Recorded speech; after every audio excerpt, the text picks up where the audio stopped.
श्रीमन नारायण हर ताल का तीज व्रत कथा। ओम नमः शिवाय। ओम पार्वती पतये नमः। हर हर महादेव। श्री शिवाय नमस्तुभ्यं। एक बार भगवान शिव ने माता पार्वती को उनके पूर्व जन्म का स्मरण कराने के उद्देश्य से इस व्रत के महात्म की कथा कही थी। श्री भोले शंकर बोले, हे पार्वती, पर्वतराज हिमालय पर स्थित गंगा के तट पर तुमने अपनी बाल्यावस्था में 12 वर्षों तक अधोमुखी होकर घोर तप किया था। इतनी अवधि तुमने अन्न न खाकर पेड़ों के सूखे पत्ते चबाकर व्यतीत किए। माघ की विकराल शीतलता में तुमने निरंतर जल में प्रवेश करके तप किया। वैशाख की जला देने वाली गर्मी में तुमने पंचाग्नि से शरीर को तपाया। श्रावण की मूसलाधार वर्षा में खुले आसमान के नीचे बिना अन्न जल ग्रहण किए समय व्यतीत किया। तुम्हारे पिता तुम्हारी कष्ट साध्य तपस्या को देखकर बड़े दुखी होते थे। उन्हें बड़ा क्लेश होता था। तब एक दिन तुम्हारी तपस्या तथा पिता के क्लेश को देखकर नारद जी तुम्हारे घर आए। तुम्हारे पिता ने हृदय से अतिथि सत्कार करके उनके आने का कारण पूछा। नारद जी ने कहा, हे गिरिराज, मैं भगवान विष्णु के भेजने पर यहाँ आया हूँ। आपकी कन्या ने बड़ा कठोर तप किया है। इससे प्रसन्न होकर वे आपकी पुत्री से विवाह करना चाहते हैं। इस संदर्भ में मैं आपकी राय जानना चाहता हूँ। नारद जी की बात सुनकर गिरिराज गदगद हो उठे। उनके तो जैसे सारे क्लेश दूर हो गए हों। प्रसन्नचित्त होकर वे बोले, हे श्रीमान, यदि स्वयं विष्णु मेरी कन्या का वरण करना चाहते हैं तो भला मुझे क्या आपत्ति हो सकती है। वे तो साक्षात ब्रह्म हैं। हे महर्षि, यह तो हर पिता की इच्छा होती है कि उसकी पुत्री सुख संपदा से युक्त पति के घर की लक्ष्मी बने। पिता की सार्थकता इसी में है कि पति के घर जाकर उसकी पुत्री पिता के घर से अधिक सुखी रहे। तुम्हारे पिता की स्वीकृत पाकर नारद जी विष्णु के पास गए और उनसे तुम्हारे विवाह के निश्चित होने का समाचार सुनाया। मगर इस विवाह संबंध की बात जब तुम्हारे कान में पड़ी तो तुम्हारे दुख का ठिकाना नहीं रहा। तुम्हारी एक सखी ने तुम्हारी इस मानसिक दशा को समझ लिया और उसने तुमसे उस विक्षिप्तता का कारण जानना चाहा। तब तुमने बताया, मैंने सच्चे हृदय से भगवान शिव शंकर का वरण किया है, किंतु मेरे पिता ने मेरा विवाह विष्णु जी से निश्चित कर दिया है। मैं विचित्र धर्म संकट में हूँ। अब क्या करूँ। प्राण छोड़ देने के अतिरिक्त अब कोई भी उपाय शेष नहीं रहा। तुम्हारी सखी बड़ी ही समझदार और सूझबूझ वाली थी। उसने कहा, हे सखी, प्राण त्यागने का इसमें कारण ही क्या है। संकट के मौके पर धैर्य से काम लेना चाहिए। नारी के जीवन की सार्थकता इसी में है कि पति रूप में हृदय से जिसे एक बार स्वीकार कर लिया है, जीवन पर्यंत उसी से निर्वाह करे। सच्ची आस्था और एक निष्ठा के समक्ष तो ईश्वर को भी समर्पण करना पड़ता है। मैं तुम्हें घनघोर जंगल में ले चलती हूँ, जो साधना स्थली भी हो, और जहाँ तुम्हारे पिता तुम्हें खोज भी न पाए, वहाँ तुम साधना में लीन हो जाना। मुझे विश्वास है कि ईश्वर अवश्य ही तुम्हारी सहायता करेंगे। तुमने ऐसा ही किया। तुम्हारे पिता तुम्हें घर पर न पाकर बड़े दुखी तथा चिंतित हुए। वे सोचने लगे कि तुम जाने कहाँ चली गई। मैं विष्णु जी से उसका विवाह करने का प्रण कर चुका हूँ। यदि भगवान विष्णु बारात लेकर आ गए और कन्या घर पर न हुई तो बड़ा अपमान होगा। मैं तो कहीं मुंह दिखाने के योग्य भी नहीं रहूंगा। यही सब सोचकर गिरिराज ने जोर शोर से तुम्हारी खोज शुरू करवा दी। इधर तुम्हारी खोज होती रही और उधर तुम अपनी सखी के साथ नदी के तट पर एक गुफा में मेरी आराधना में लीन थी।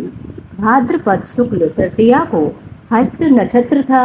उस दिन तुमने रेत के शिवलिंग का निर्माण करके व्रत किया।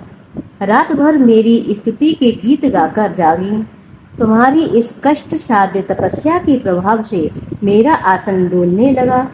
मेरी समाधि टूट गई। मैं तुरंत तुम्हारे समक्ष जा पहुंचा और तुम्हारी तपस्या से प्रसन्न होकर तुमसे वर मांगने के लिए कहा। तब अपनी तपस्या के फल स्वरूप मुझे अपने समक्ष पाकर तुमने कहा, मैं हृदय से आपको पति के रूप में वरण कर चुकी हूँ। यदि आप सचमुच मेरी तपस्या से प्रसन्न होकर आप यहाँ पधारे हैं तो मुझे अपनी अर्धांगिनी के रूप में स्वीकार कर लीजिए। तब मैं तथास्तु कहकर कैलाश पर्वत पर लौट आया। प्रातः होते ही तुमने पूजा की समस्त सामग्री को नदी में प्रवाहित करके अपनी सहेली सहित व्रत का पालना किया। उसी समय अपने मित्र बंधु और दरबारियों सहित गिरिराज तुम्हें खोजते खोजते वहां आ पहुंचे और तुम्हारी इस कष्ट साध्य तपस्या का कारण तथा उद्देश्य पूछा। उस समय तुम्हारी दशा को देखकर गिरिराज अत्यधिक दुखी हुए और पीड़ा के कारण उनकी आंखों में आंसू उमड़ आए थे।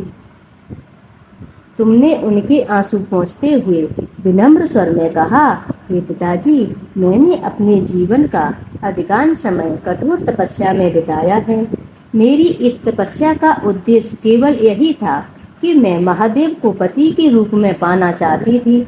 आज मैं अपनी तपस्या की कसौटी पर खड़ी उतरी हूँ। आप क्योंकि विष्णु जी से मेरा विवाह करने का निर्णय ले चुके थे, इसलिए मैं अपने आराध्य की खोज में घर छोड़कर चली आई। अब मैं आपके साथ इसी शर्त पर घर जाऊंगी कि आप मेरा विवाह विष्णु जी से न करके महादेव जी से करेंगे। गिरिराज मान गए और तुम्हें घर ले गए। कुछ समय के बाद शास्त्रोक्त विधि विधान पूर्वक उन्होंने हम दोनों का विवाह सूत्र में बांध दिया। हे पार्वती, भाद्रपद की शुक्ल तृतीया को तुमने मेरी आराधना करके जो व्रत किया था, उसी के फलस्वरूप मेरा तुमसे विवाह हो सका। इसका महत्व यह है कि मैं इस व्रत को करने वाली कुंवारियों को मनोवांछित फल देता हूँ। इसलिए सौभाग्य की इच्छा करने वाले प्रत्येक युवती को यह व्रत पूरी एक निष्ठा तथा आस्था से करना चाहिए। बोलिए करुणा निधान शिव शंकर भगवान की जय।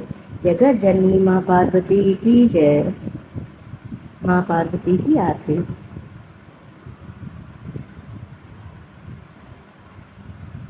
ओम जय पार्वती माता, मैया जय पार्वती माता।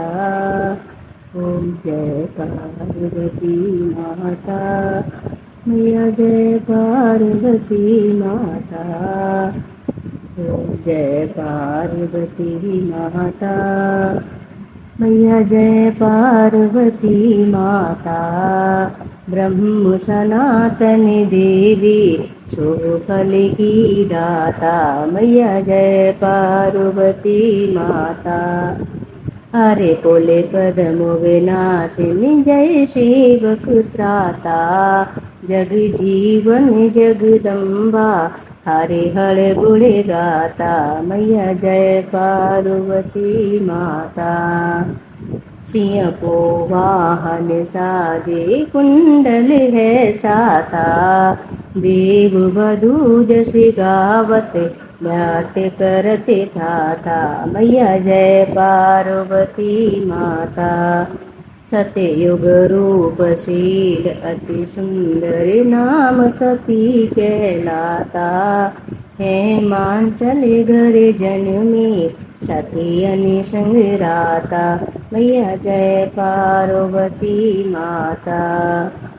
शुंभु निशुंभु बिदारे हेमांचल इष्टाता, सहस्त्रभुजा तनु धर के चक्र लियो हाथा, मैया जय पार्वती माता। सृष्टि रूप तू ही है जननी शिव संग रंग राता, नंदी भृंगी बीन लही सारा जग मध माता। मैया जय पार्वती माता। देवन अरज करते हम चित को लाता। गावत दीदी ताली मन में रंग राता। मैया जय पार्वती माता। श्री प्रताप आरती मैया की जो कोई गाता। सदा सुखी नित्य रहता सुख संपत्ति पाता। मैया जय पार्वती माता। मैया जय पार्वती माता। ब्रह्म सनातन देवी शुभ फल की दाता। मैया जय पार्वती माता। बोलिए जगत जननी माँ पार्वती की जय। जय माँ भवानी।